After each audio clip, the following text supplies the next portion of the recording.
Maybe that's you.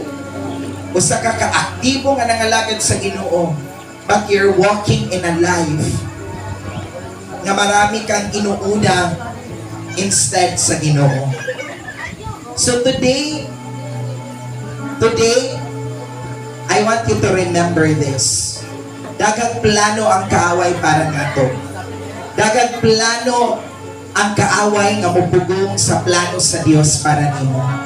But we have an opportunity for all of you this evening. If you want the Lord to guard your heart, kinsa man ninyo diri, you don't wanna get hurt. You don't wanna fall for the wrong person.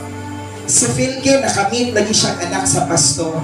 Ang anak sa pastor, nag-ingon sa iya, ha, Philkin, lagi parehas daw pagdati, naibog ko nimo, naibog ko ka na ko.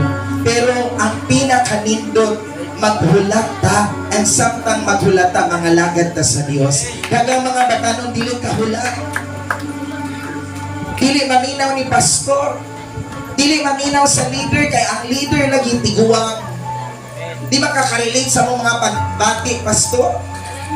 Di makakarelate sa ang mga ako ang gibati para sa iya. Sometimes we become rebellious. Sometimes we become rebellious to our pastors, to our leaders. And you know what? Then we have as consequences.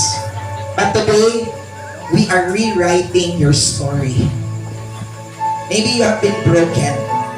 Maybe many people have already broken your heart, broken your trust, and you lose the hope. But this story tells us tonight that in waiting, there is blessing. And waiting is never a wasted time. Because waiting is where you honor the Lord. It's where you prepare yourself to be the right man and the right woman sa tao nga gitagana sa Diyos para kaninyo.